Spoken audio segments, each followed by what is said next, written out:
Hi, I'm Raven. I use she, her pronouns. Hi, I'm Asmodeus. I use they, them pronouns. And welcome back to another episode of Smoking Out the Closet. And for the third installment of Spooktober. Woo!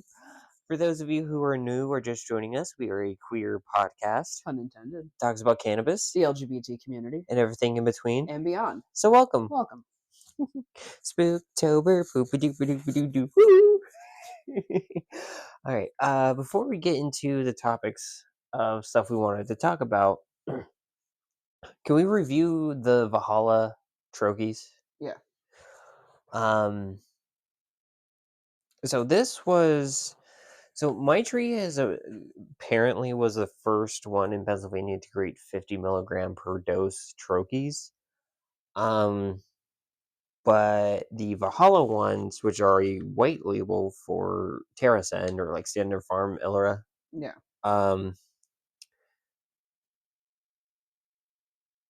They were the first one to come into like my store. So I got them when they scooped up. Or when they went on the shelf, I bought it. Mm-hmm. And while it is a high dosage, and that's nice for patients who, need a higher dosage, this sucked. Yeah, the flavor is very strange and kind of off-putting, I'm not going to lie. Yeah, very off-putting. So compared to the Verano troches that we've had to this one on the show, this one is actually made with gelatin. Its ingredients is cannabinoid distillate, allulose water, gelatin, citric acid, blue raspberry flavoring, and does contain blue number 1. So if you are allergic to that, don't eat this. It's that dye stuff. One of my coworkers described it as this, and I ate it and knew exactly what he meant by when he told it to me.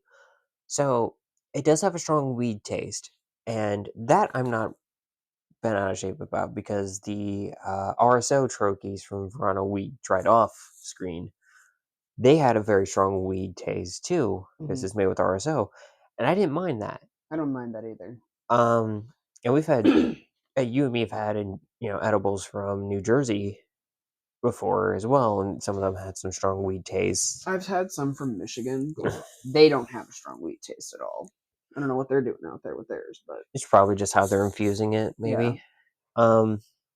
But the thing is, I don't want people to think that when we say the flavor was bad or the taste was bad, that we're talking about the weed side of it. I'm talking about like the actual gummy, however they not gummy, like the gelatin, the consistency, the gumminess, the chewiness, the flavor of the actual like product itself. Yes. Now, my coworker described it as basically somebody making college Jello shots without doing the proper recipe. It's bad Jello shots. It does taste like bad Jello shots. And the worst thing is when I tasted it, I got, ooh, blue raspberry. Kind of tastes like Everclear. Then the weed. Yeah. It was an experience, that's for sure. Also, the second time around, I don't think they did much for me other than just make me extremely tired. Yeah, and they have 3 flavors. So they have blue raspberry, orange, and watermelon. The blue raspberry and the watermelon, they added myrcene to it, but it's like 1, 2, 3, 4, 5, 6, 7, 8. The 8th or 9th ingredient. Oh no, it is. Yeah, the 8th ingredient, which is the last ingredient before it breaks down what food coloring may contain. So I don't, and then the orange one has limonene added to it. So they're saying like, oh, it's going to make you more alert. Well, it's kind of hard to say because we don't fully know what all terpenes do and don't get broke down by your stomach acids Mhm. and what passes the liver and kidneys and everything. What we do know is most terpenes don't have an effect when you ingest it. Kind of the recent studies show kind of just 10 milligrams THC, 50 milligrams, whatever the dosage is very similar per each one, unless you have other cannabinoids playing a factor. Um, Mhm. that being said, it was high dosage. You were taking half of these guys Yeah. at least. So, I mean, that's 25.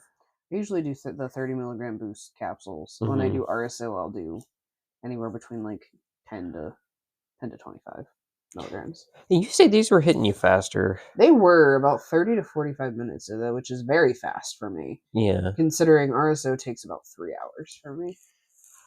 I will say that's how long it took me with those mints I got Hmm. in Jersey when we went the first time. Yeah. Um, and I was all giggly and everything on the ride home. Hmm. But yeah, this was the flavor is literally the flavor, the consistency. They're very sticky. Hmm. There's like no wax coating on the outside, so they're sticking to the side of the bag, Yeah, they're sticking to your sticking to themselves. fingers. They stick to everything. They Hmm. make your fingers sticky. It's like the little slap hand things you used to Yeah, get in the gumball machines. but they're edible. Um, I give this a 3.5 out of 5. I just gave it a 3. I don't like them nearly as much as the Verano ones or any of the other ones I've had. The only thing they got going for them is they're 50 milligrams a piece. Yeah, But even at that, I don't know if they taste good enough to like. I would probably eat those with some other kind of gummy, like get some Haribo bears or something, yeah. some trolley sour gummy worms, Um, but I think they're just to cut that weird Everclear taste in there. no, you're totally right on that. And but here's my thing with this is I think they're $40. Really, Yeah, and I'm double checking that on my end. it seems really cheap. Yeah, but here's the thing: the Verano ones full price are 30. The Anshine ones full price are 30. Um, yeah, the Valhalla 10 bags 45. Okay, But still, $15 between 10 milligram dosage and 50 milligram dosage. Like the lower dosage ones are going to have to drop in price to stay relevant yeah. because even though these won't taste as good and that might be a driving factor for some people, um I know a lot of people have been looking for that higher dosage though. yeah, sorry, I just lost my train of thought there. It's But all like good. say if you don't like if you're like me and I need 10 milligrams, I can cut these individual dosages into 5 pieces. No, last you a very long time. Yeah, it'll last me. So that just goes from 10 to 50 dosages for $45. Hmm. So that's less than $1 a dose for me now, compared to $30 for 10 doses, which is $3 a dose for the Mm, Verano or Anshine trophies. yeah. So disappointing, but hopefully maybe they get the recipe a little better. Um, it's a little disappointing because this company, Valhalla Confections, is actually based in California, I believe. It's either California or Colorado. They sell in both states, but I can't remember which ones they started in. Hmm. And they have a lot of lines that I've heard really good things about them. So whatever Terra Ascend is doing with the label, they're not getting the recipe right. Yeah, they mistranslated the recipe or something because I don't know what's going on with these.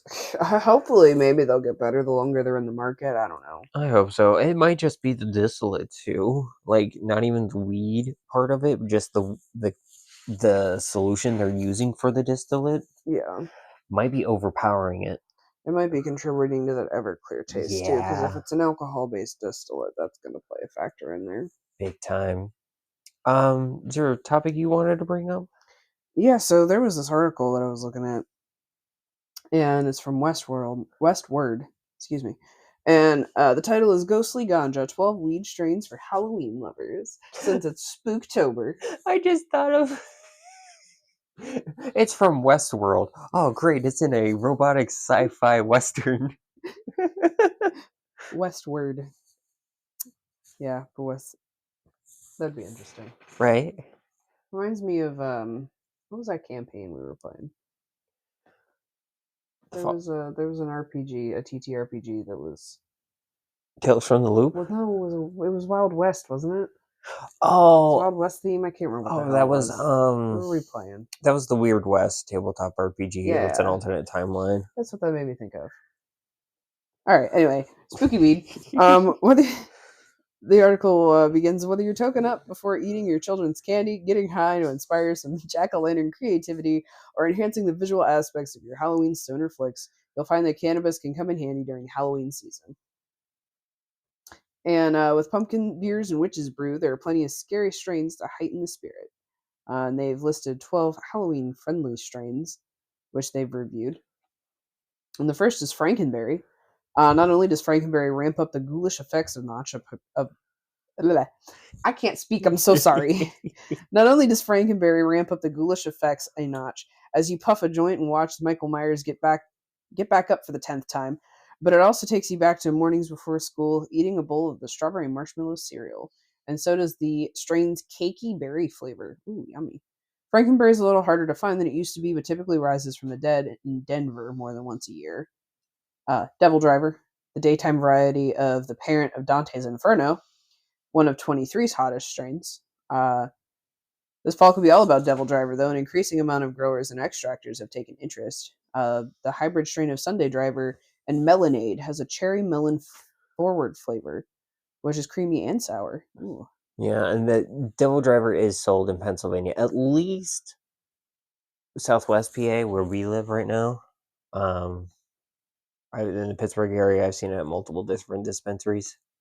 And saying also you got to be careful with this one because it can give you the quote sativa scaries, so that racy, anxious feeling. It has in some batches, in some grower processors, does come with a lot of pinene. Yikes. The next one's Witch's Weed, a hybrid of Chem Dog D, Cinderella 199, OG Kush, and San Fernando Valley. You know, that's what I just recently learned. That's what SFV stands for. I didn't know that was San Fernando's Valley. That makes sense. The way we shorten and abbreviate freaking names in PA just annoys me. Like all of Moxie's product. Like, what the heck is PGRG? We think it's peach rings, but where the frick is that G coming from? Witch's Weed currently sounds like it's brewed up in a cauldron. It's funky, high, and almost supernatural. Some people don't like the unpredictable high, but most tokers don't have a tolerance level high enough to notice the differences. Compare its effects to wheat salad, mixing a handful of different strains together for one sweet mindfuck. Verbatim, that's what the article said. But what Witch's Weed lacks in consistency, it makes up for in flavor. Never heard of this one. Rotten Rosé, a hybrid of GMO and rosé, which is part of the Skittles family tree. Oh, that'd be a nice one because we could technically make that here in PA because AYR sells rosé all day, Mm-hmm. and like 12 other companies have, or most everybody has a GMO. I think AYR does too, don't they? They have an LGMO. Mm. But yeah, a lot of people do GMOs or just GMO crosses. Farmer X is a GMO. I think G Leaf had a GMO recently. I know INSA does. INSA does, yeah. Verano does. Apparently, this makes your eyes very puffy. Oh, like the Troches did when I first tried it? Yeah. I can feel it in my ass. They say, but books are read, recipes are followed, emails are answered, with the relief of aching joints. Keeps the mind occupied and a glass of water nearby. As rotten rosé is equally fun and therapeutic. Smoke it alone late at night though, and your mind might wander to scary places. Yeah. So if you're by yourself, it might freak you out a little bit. Oh god, you know what I just realized? Huh? So we're recording in the basement, this episode to see what our new mics sound like and everything. And we're on the old chair, the old couch the we old used to, sofa, yeah, we used to record on. So you might hear the old squeaks again. a little squeaky. Ghost OG is the next one. Didn't go into the parent line of this, but it says it delivers a body high with strong accompanying focus. Euphoric effects on the mind peaks about 20 to 30 minutes later. Just about time for the body high turns into an epic case of the munchies. Whether you last, excuse me, whether you last say 5 minutes ago or 5 hours ago. Medical benefits include treating anxiety, pain, inflammation, headaches, glaucoma, eating disorders, and exhaustion. Marshmallow OG is a mix of Chemdog D, Jet Fuel Gelato, and Triangle Kush. Notes of honey and mellow hints of vanilla. Ooh. Wait, what was this strain? The strain was called Marshmallow OG. We can literally make all of that. We have all those strains here in PA. Mm-hmm. Toxic Avenger. I've seen that here. Like, I think one of the first 2 years we were in the program. Yeah, I think I've seen it too.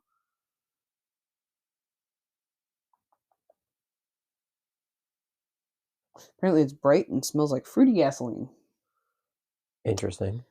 Fatso. Everybody loves Casper, but I'm more particular to his Uncle Fatso and the strain bearing the same name. Purely for after hours, Fatso is one of the most effective sedatives I've had in a long time. Stupid enough to test the hype, I tried for the first time before lunch. After a very brief period of euphoric curiosity, I was asleep inside of 3 hours. It was on the heels of full night's sleep and post-lunch espresso. Don't make the mistake of smoking Fatso before your PJs are on and weigh you down until your limbs are moosh. Oh my gosh. That sounds like a really nice strain. That does, but now I'm just realizing that the name of the burger chain in Danny Phantom, Fatso Burger, was a reference to Casper. Oh my god, yeah, it was. And I never put 2 and 2 together. OG Lime Killer. It's generally a sativa strain. Makes you spacey and tired in less than a half an hour if they smoke more of a bowl of it, they said.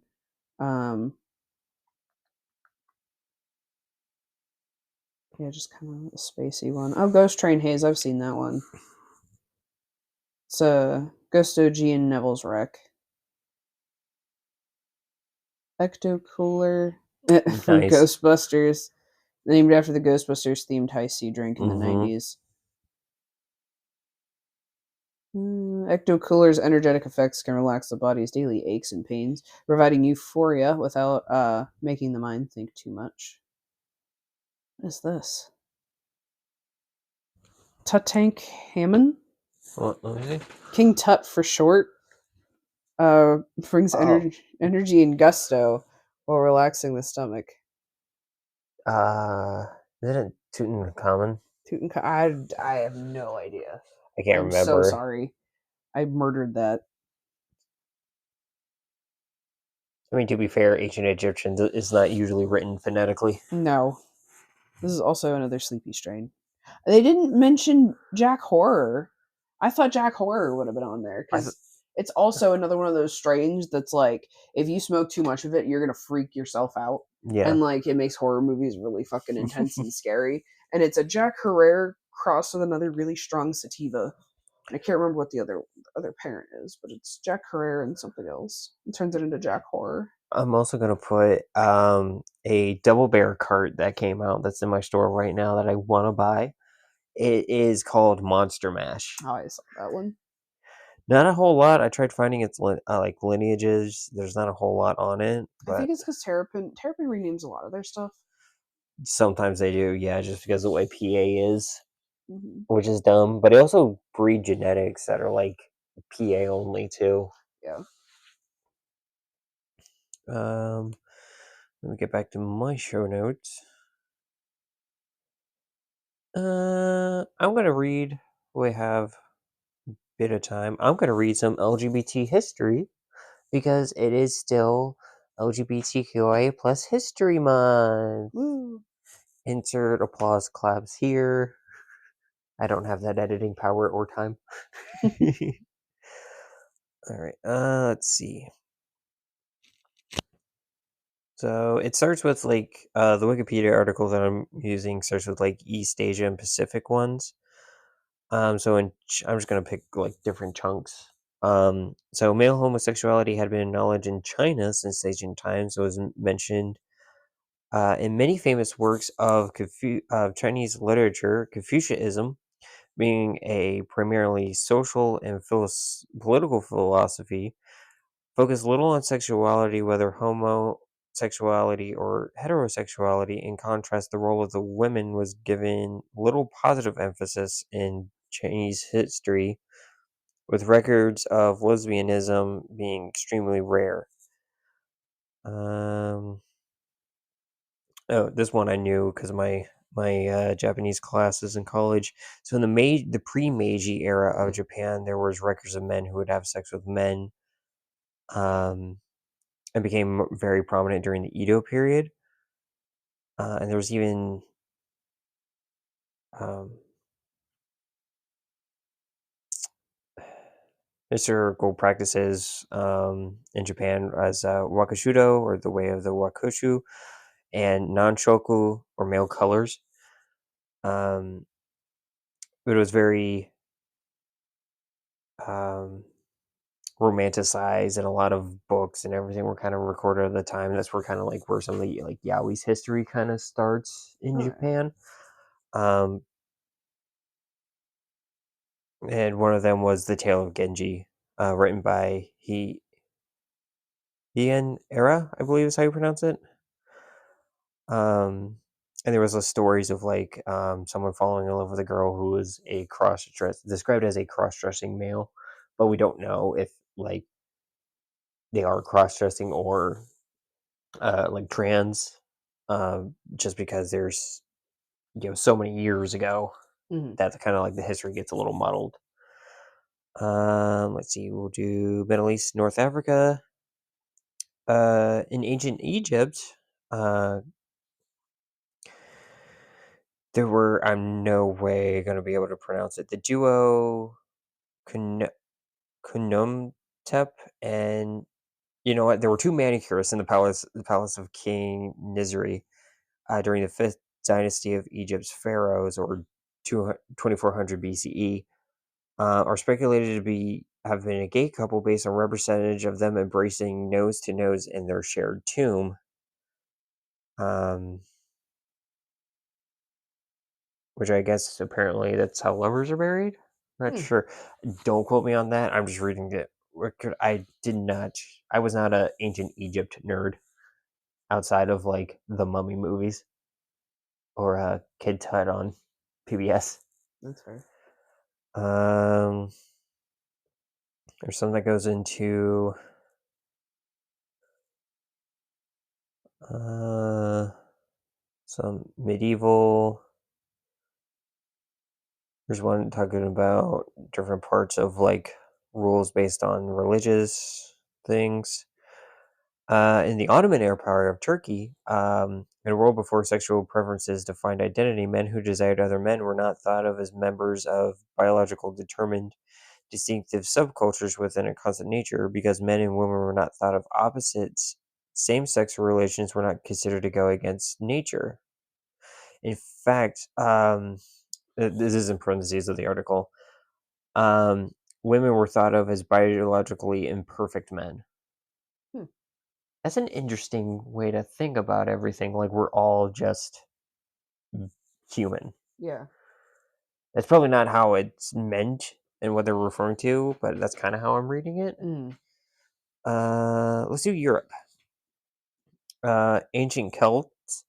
According to Aristotle, although most belligerent nations were strongly influenced by their women, the Celts were unusual among them because their men openly preferred male lovers.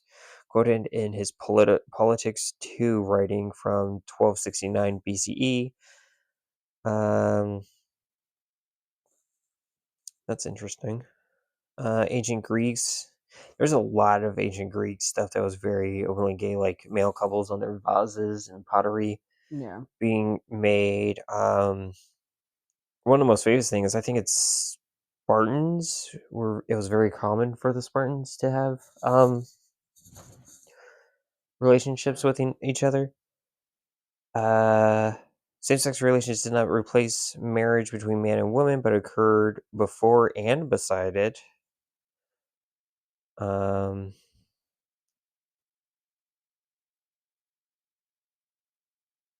Usually was with an age gap, though, it seems.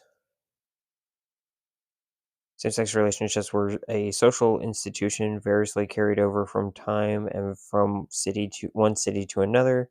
The formal practice, an erotic yet often restrained relationship between a free male. Oh, free males. Okay. Talking about Plato. Oh, here we go. Sappho. I was hoping he would actually bring up Sappho. Sappho, born on the island of Lesbos, where we get the term lesbians from, was included by many later Greeks in the canonical list of the 9 lyric poets. The adjectives deriving from her name and birthplace, sapphic and lesbian, came to be applied for female homosexuality in the beginning of the 19th century. Let's see. Ancient Rome. Okay, here's one I actually wanted to bring up with the Roman Empire. The Roman Emperor Elagabalus is described as trans by some modern writers. They were said to be delighted to be called mistress, the wife, and the queen of Heracles. Supposedly, great wealth was offered to any surgeon who was able to give them female genitalia. So, whenever someone goes, "Oh, hey, transgender, being transgender, it's new," I'm like, no, go back to fucking ancient Rome. Mm-hmm. Let's see, during the Middle Ages, same-sex scholarly empires of the mind were common in medieval Middle Eastern cultures, as seen in their poetry on same-sex love. According to John Boswell, author of Christianity, Social Tolerance, and Homosexuality, there were same-sex Christian monastic communities and other religious orders in which homosexuality thrived. Well, that's neat. There was gay monks. Let's see. We want to do the Renaissance? Not really. I'm just going through Europe. Get me out of Europe. But like, those are just some things I wanted to bring up because, like, with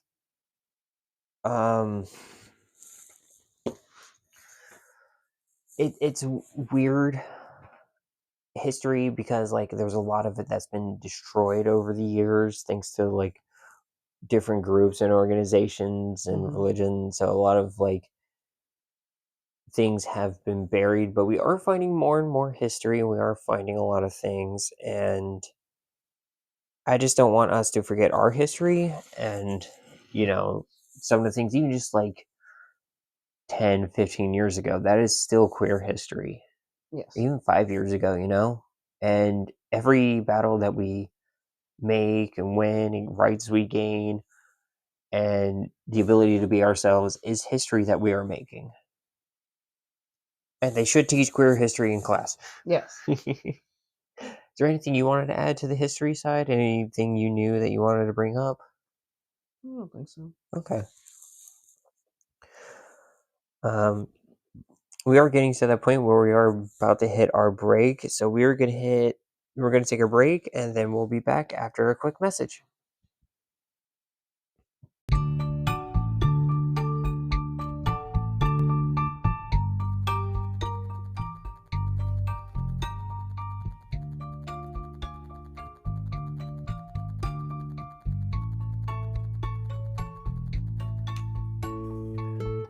Pretty in pink and purely wood pulp derived, Blazy Susan pink rolling papers and cones will add a pop of color to your next smoke sesh. Their classic pink papers are naturally dyed, vegan, GMO free, and food safe. They contain no amounts of heavy metals or pesticides unlike other paper producers. Care about what goes in your lungs with Blazy Susan papers and cones. Use promo code BGSOTC20 at checkout to get 20% off with your friends at Smoking Out the Closet. Plus, get free shipping on orders over $50 in the United States.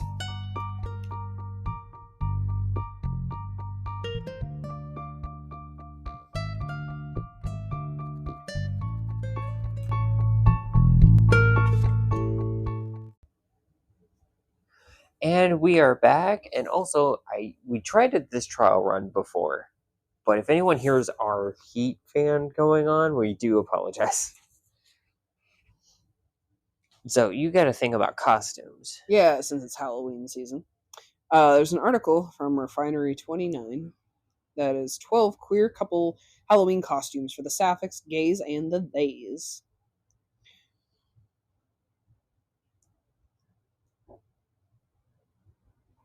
I love how the first one is Wednesday Addams and Enid Sinclair as a lesbian couple costume or WLW costume. A sapphic costume. Yes.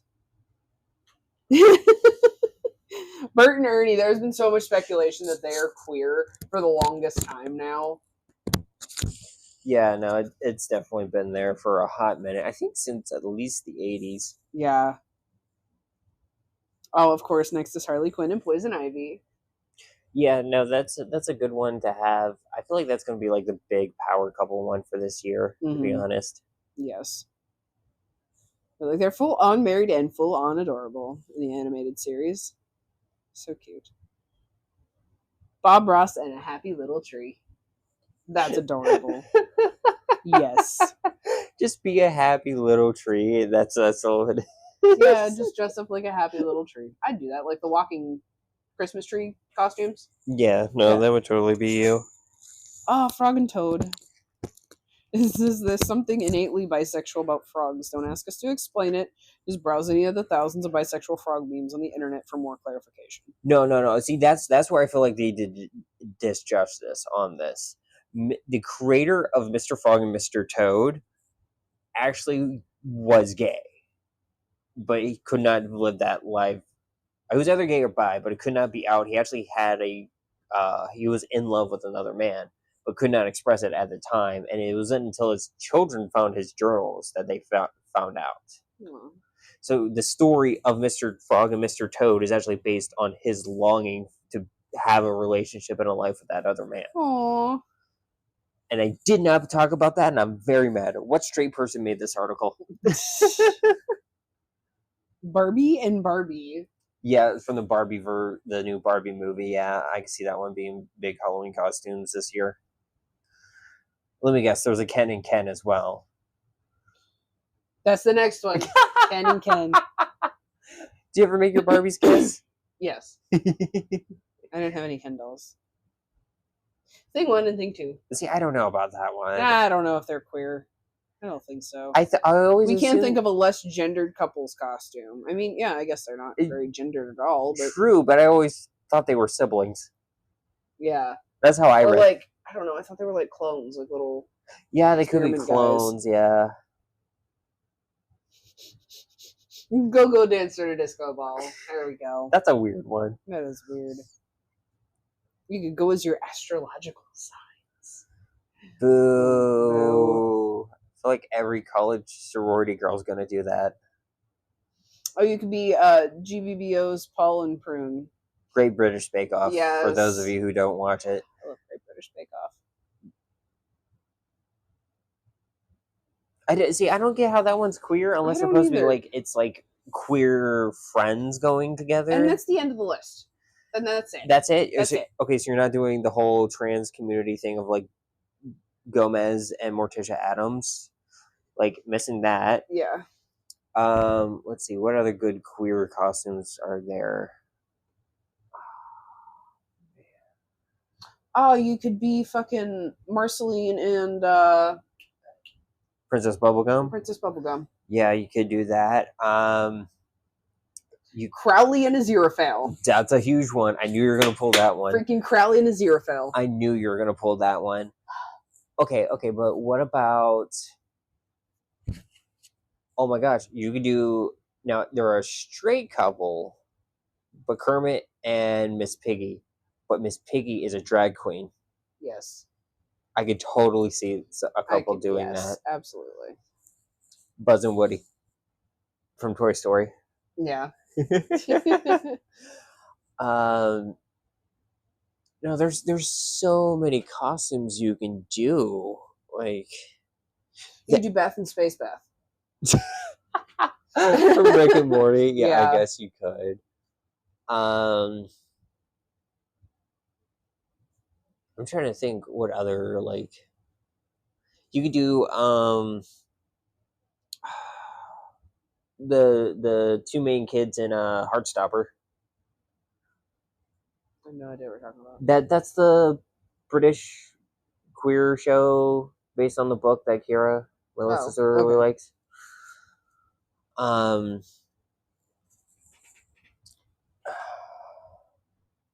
Let's see. I'm trying to think what other ones you could do because there's so many good ones. Aloy and her love interest from Horizon Zero Dawn. Mm-hmm. You could do.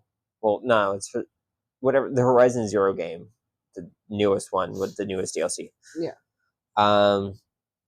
Fallout. There's a lot of queer couples in the Fallout series.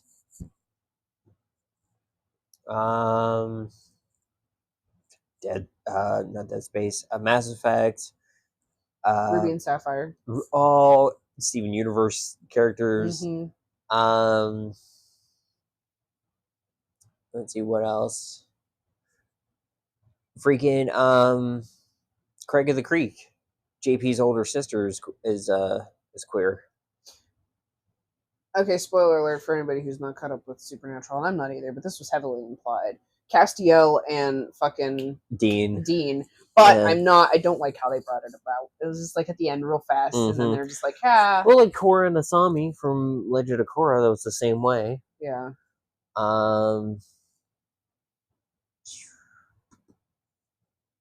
Or heck, even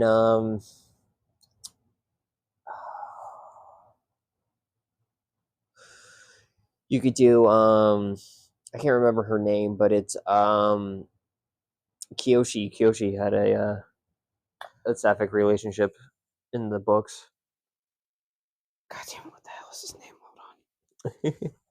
The guy from Doctor Who, can't remember what the hell his name is right now.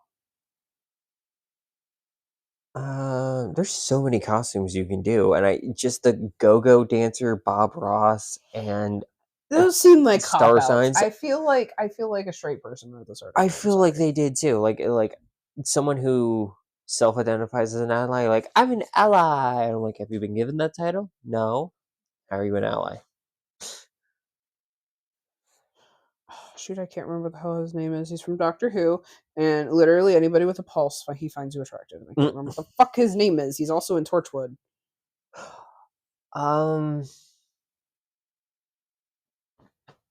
Damn it, what the heck is his name? Big Mouth had some queer characters. Jack Harkness. Here we go. Yep, Jack Harkness. If you have a pulse, he finds you attractive. You can just be Jack Harkness. If you want to be, you can be Jack Harkness and David Tennant's doctor, because they've kissed before. Oh, canonically. Yeah. My fandom doesn't need Photoshop. Trying to think what other ones are there. There's like so many, but it's so hard to bring them up in my mind right now.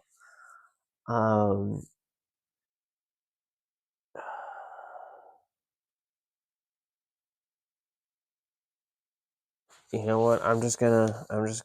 We have the internet. I'm just gonna do. Technically, if you think about it, any of the doctors, because the doctor has been a masculine presenting figure and also female presenting throughout regenerations and things like that. Yeah. Oh, Captain Holt and Kevin from Brooklyn Nine-Nine. Mickey and Ian from Shameless. Naomi and Amita from Sense8, which I totally forgot. That was the first trans woman I saw on TV. And then Laverne Cox shortly after. I'm trying to think who else. I'm trying to think cartoons because that's more my forte. Shoot, there's a lesbian couple from Orange is the New Black. I mean, half the cast? Yeah, well, you could be anybody from Orange is the New Black, pretty much. I'm trying to think, like there is a podcast I follow that is a bunch of queer folks set in space. What is it called?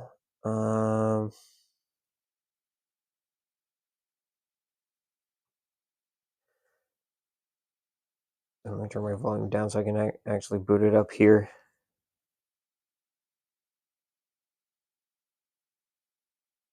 Because they were recently nominated for a streaming award. Not a streaming, something similar to it. It was like a podcast, like award show recently that happened. Okay. And I'm trying to find it.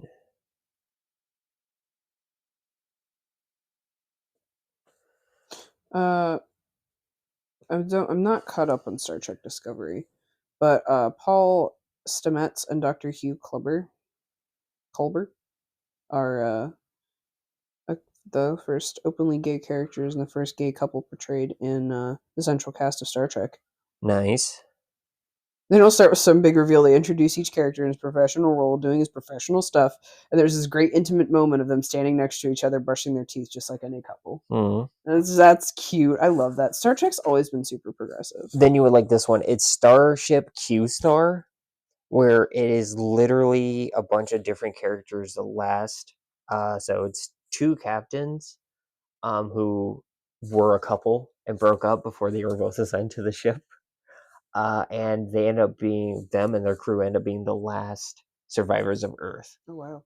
And it's like this big audio drama story thing, and it's really cool. And go listen to the podcast if you haven't yet. Shout out to them.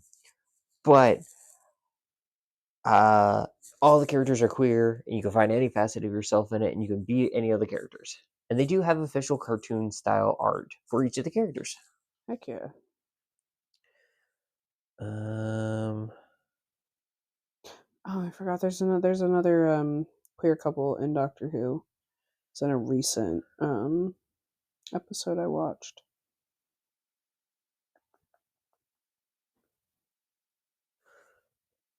Brittany and Santana from Glee. I never watched Glee. Lily and Ola from Sex Education. Haven't watched that one either. Oh my gosh, literally, like if you're in a polycule, the Scooby Doo gang. There you go. Fan theory has said that they're polyamorous for a very long time. Well, in the most recent, or no, I wouldn't say the most recent, but Mystery Incorporated, that version of the Scooby Doo gang. Mm-hmm. There's a line that Fred says where he introduces himself and goes, "Hey, hi, my name's Frederick.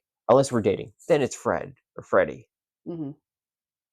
What does everybody in the Scooby gang call Freddy? Freddie. Freddie or Fred? Mm-hmm. Mm-hmm. Mm-hmm. Mm-hmm. Mm-hmm. Mm-hmm. Oh, Velma in the newest movie is canonically sapphic in some Aw. facet because she ends up having a crush on the villain of the show or the movie. Yeah, there's a lot out there. There's a lot more couple costumes that you could have done. And go-go dancer and a disco ball. And star signs. Like, don't get me wrong, the Bob Ross one is cute. That is cute. I don't see how it's queer though. Yeah. And not even giving Mr. Toad and Mr. Frog the actual proper context. Yeah. For shame.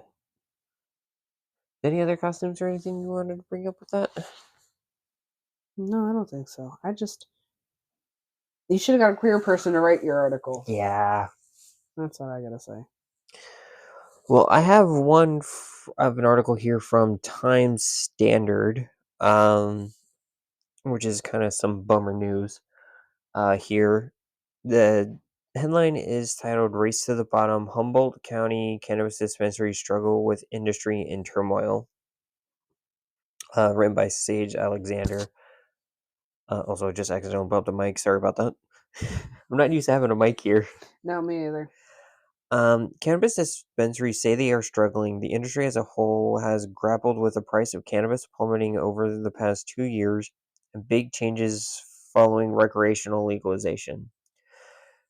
Crystal Ortiz, owner of Herb and Market Humboldt in Arcata, Arcata, Arcata in California, Um, opened her business in 2020 when people were spending more than ever at dispensaries with COVID-19 stimulus money, which don't blame them. That's how I got my first card. But it wasn't long before a crash began with the industry began that the industry is still coping with. I am so sorry, I can't talk. Um, Sorry. what's happening is in this race to the bottom is that every single person is suffering and selling at a loss all the way to the end consumer, and the end consumer then getting the best prices that have ever existed in the cannabis world, or said Ortiz.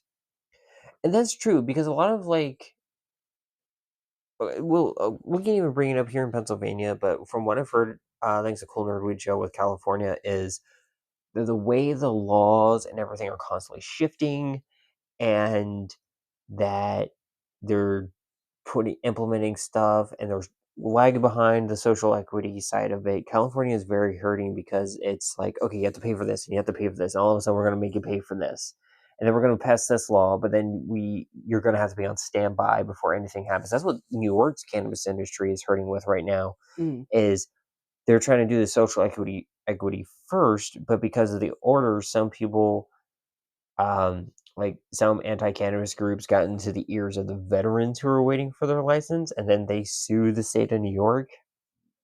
I think we talked about it on an earlier episode, I think so. but like now the whole social equity side of cannabis is backed up. So New York is entirely backed up on their legalization stuff, and that's why New York is kind of lagging a little bit. Mm. It's Um, recreational up there, but there's nowhere to buy it. There's no real there's like, like one or two shops. yeah.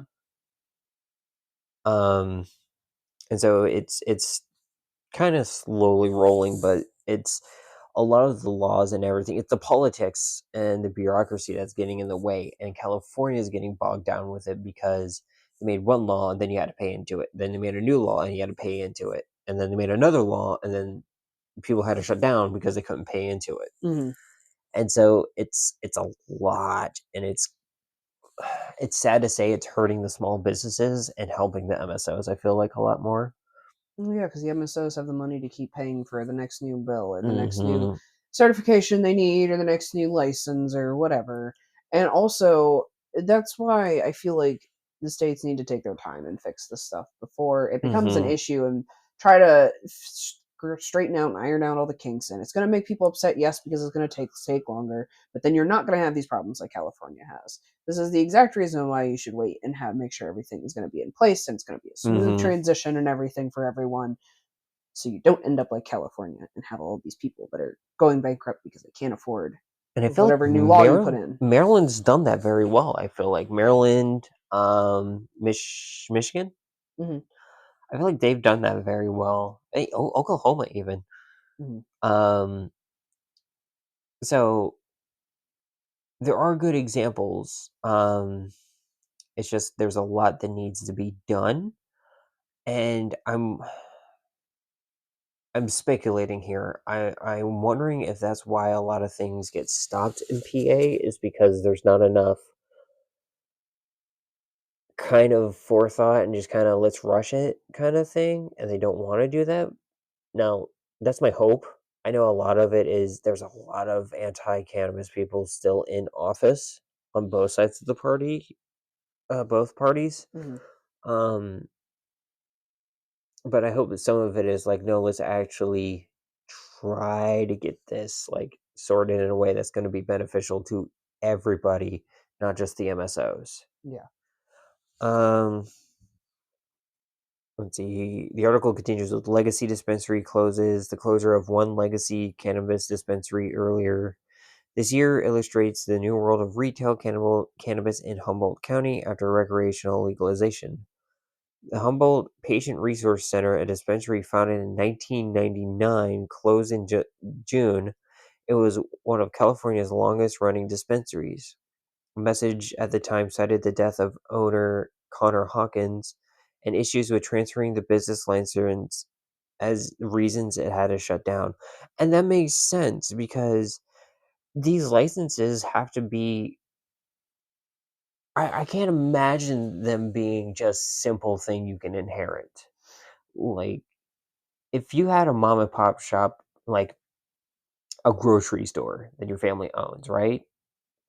And your parents retire or you inherit it for one reason or another, that license can go to you very easily, from my understanding. I could be wrong. I don't know how businesses work, Mm, but the logistics seem a lot easier than it would be with cannabis.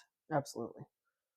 Um, because just the fees I think you would have to pay for cannabis would be ridiculous.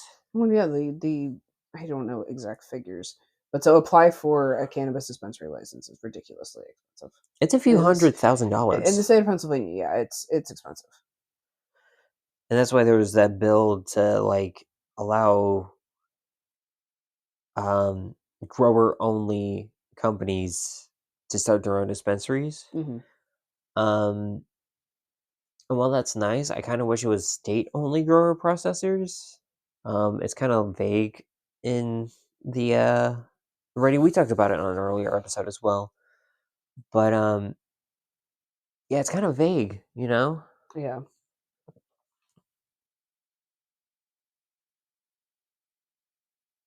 Let's see. Ryan Burns at Lost Coast Outpost reported that the dispensary made the top 500 sales and use taxes. The made it made the top 500 sale and use tax delinquencies in California's list. The business owed $991,516.50 in state taxes in the most recent financial quarter, according to the California Department of Tax and Fee Administration. good grief. Royal said that sales tax had not been paid since 2018. Quote, I was trying to keep them at bay to keep the doors open for as long as I could. Royal said mismanagement by Marilyn Jerkovich pushed the dispensary over the edge, and with a lack of a financial record keeping and failure to pay bills, Royal said Jerkovich also spearheaded opening a new, expensive location in Eureka. That's what I feel like what happened to Good Blend. Good Blend was very mismanaged in this state, Hmm. and they didn't pay their bills. They literally were so behind on rent for their facilities that they just had to close and get out of the state because it was too much of a loss. Hmm. But the problem is they weren't willing to pay their freaking rent. And I'm like, okay, so either you cut a corner somewhere, but paying your people and paying rent shouldn't be the corners you cut. Yeah. And apparently, because we've had some people interview from Good Blend at my store recently, and I've heard from people online that they gave them next to no notice. They said they were closing their doors on this date when they made the announcement publicly that they were closing their doors. That's how some of them found out. And then some locations, like the one here in Pittsburgh, closed early, and they didn't tell them until the day of when they went to the store and like, hey, you're out of work. Goodbye. You'll get your What the check in the fuck? mail. Yeah. That's fucked up. Yeah, and this is what I don't like corporations. Like every fucking major corporation does this fucking shit, and we want this with weed? No. No. No, no, no, no, no, no, no. Um, let's see. Caps on local dispensaries. Many local businesses say legalization enabled bigger businesses to swallow up the market locally. Case in point with Pennsylvania as well. Spelling the end for long-lasting companies like Humboldt Patient Resource Center. Dispensaries now have to use licensed distributors and stock all pre-packaged products, which that was another thing a lot of companies like died under, is when California pushed that law that's saying like, oh, everything has to be pre-packaged, child-proof, this and that, and they had to change a lot of the laws. They also recently had a law that the governor vetoed, which was going to stop animals, fruit, people's faces, cartoons on cannabis products. And that's going to be very hard when like small businesses, like people of color, queer folks, or even veterans who use people's faces, including their own, as part of their marketing thing. You Yeah. know, um, And then they also have to pay for taxes and testing themselves. And then customers started expecting products from bigger businesses. Dispensaries learned to do things by the book. After years of operating an all-cash business without much record keeping.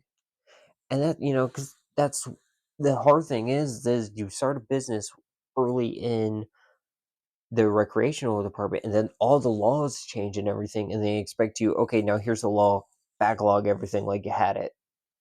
And they're like, you told us not to. And because like these people can't get any taxes back or anything, so like it's hard. And then you have caps of like where locations can be, because you have smoke like cannabis free counties and stuff in California, Yeah. which I expect they're going to do here in PA. Probably, yeah. There's still dry counties in PA. Yeah, so those are probably going to be like cannabis free counties too. Mm-hmm. Which, crap, I bumped the mic again, which is going to be stupid. Yeah. Is there anything you want to add to that? I feel like sometimes it's intentional that they make these laws obtuse like this, because then it pushes out all the small businesses and makes it, because you got to know that these MSOs have their fucking money in somebody's pocket. Yeah, but I feel like some of them also make it obtuse because of like Samhissa, like SMAHSA that we talked about Mm-hmm. before.